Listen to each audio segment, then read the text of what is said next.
know what I was going to say when I got up here. I'm supposed to introduce this guy. And from what I've heard from everyone out here today, there's really no introduction for this guy. From people in the newsroom who work with him day after day, you really get a sense of not just his journalistic knowledge and his mentorship to us, but the fact that this guy, in everything in your life, he is behind you. I never felt like if I had a problem, I couldn't go to him and he would say, "I'll help you take care of that." He was a man who was more than just a boss. I felt like he was a part of family, and I hope that in the future that I'll be able to see him again out and about doing things and be able to talk to him, because I you know, when I first started working at the Democrat-Herald, you know, this is Hasso, you know, I mean, this is a guy who's like gruff and, you know, and Mr. Newsman and everything. And over the years, you get to find this guy has a sense of humor that, like no other. And it would come out at times that you wouldn't expect. And I love that about him, because he was so grounded in, I think he was so grounded in his own life that he was able to share that with everyone else. And he knew his business. He knew journalism backwards and forwards. And he tried to teach that to us every single day. And there wasn't a time that I wasn't learning something from him. Always. And particularly when I would get frustrated and mad about something, and I would look to Hasso, you know, what should I do about this, you know, and an example was someone had written something nasty on an email, and his advice was, well, for one, don't read emails. And then he said, don't send emails. And I took that to heart, because once you started getting into that, you were lost. He was a classy guy. He conducted himself with class, and I think that he expected that from us also. And for that, I thank you for those lessons, and many others. And for a man who doesn't need an introduction and doesn't really want one, Hasso, ladies and gentlemen.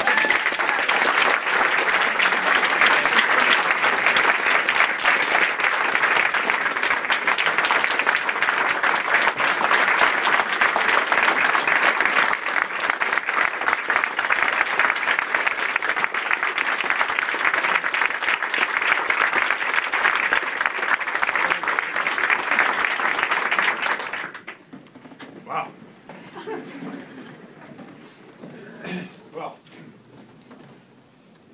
this is really stunning and embarrassing. I mean, when I figured I was leaving the paper, I thought we could put in a couple of graphs on page 2, and that would be that. It turns out that that has not been the case. But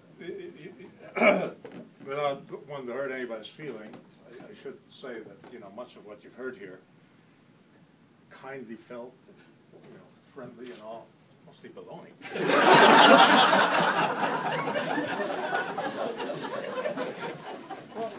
What we've done, what I've done, and what we've done at the paper, first of all, it's not what I've done, ever. A paper wouldn't come out with one guy or even 10 people.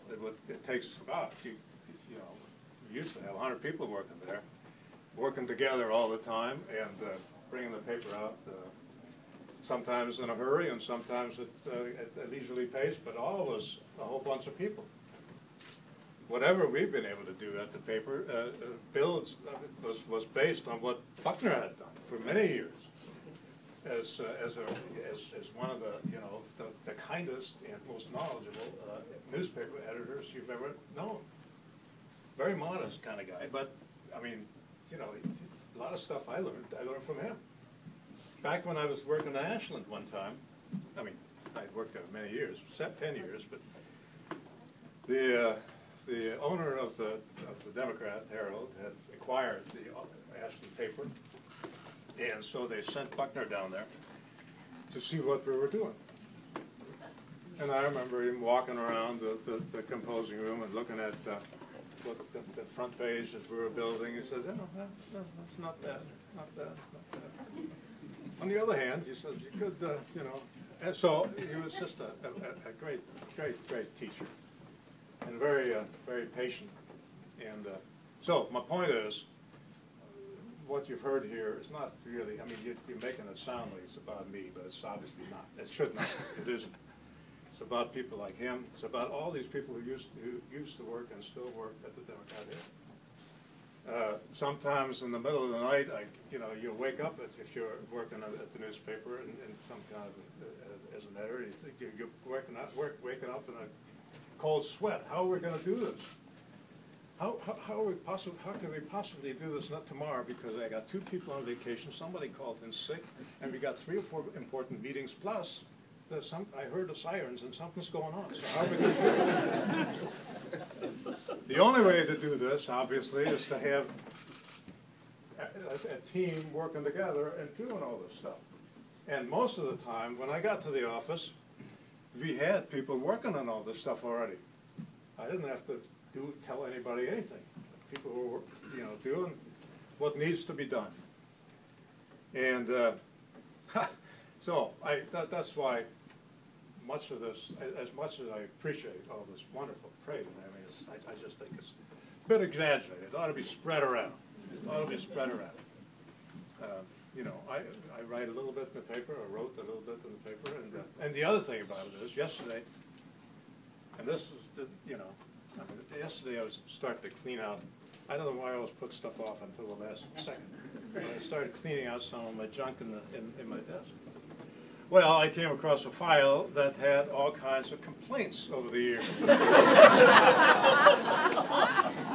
And we did some bad stuff. Yeah. How we ever got through this, I don't know. I know how we got through it. All the complaints that I read up on, and heck, I remembered them vividly, just as the day they happened. Or as the sins were committed that we committed on those days. Anyway, point is, the way we got through them is that we said, look, I'm sorry, we screwed up. This is really bad stuff. I'm sorry we did this. And I know this because I kept my little notes, that is, I attached the notes that I wrote to all those people with the complaint, so that now, years later, I could look back and say, not that, I mean, at least we got through it. And that's, in this newspaper business, or in this, what we try to do is try to find out what happens. And we try to report it. But as you know, there's a whole bunch of steps in between. First we find out, and then we don't quite understand, and then we write it, and we don't quite write it the way we remembered it. And then 2 or 3 steps later, the story has sometimes not a whole lot of resemblance to what actually happened. I mean, not that this happens often, but it does happen from time to time. And so the chances of screwing up are like 100% every day. And the challenge is, I mean, if you don't really do anything really bad during one day, this is not too bad.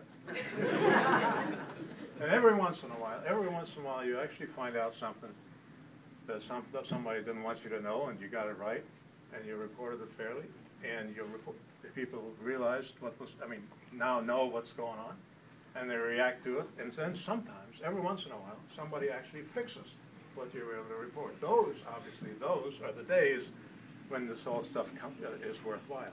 But you don't ever do any of that stuff on your own. You just never do it on your own. You always have a bunch of people working together to try to, first of all, raise the questions, ask the questions, talk to each other about whether all the questions have been asked, whether they've got answers, and so on. And so that's what we've been doing. But we have, and that really is, I mean, it's not magic. It's not science. It's not anything really, really difficult to understand. But the difficult part is to do it the same way, more or less, in a methodical kind of way, day after day, for many years, so that people eventually get to trust you, saying, look, when they do something, more or less, that's probably right. And if it's not, you know, we say, geez, as my complaint file showed, or we did something really messed up.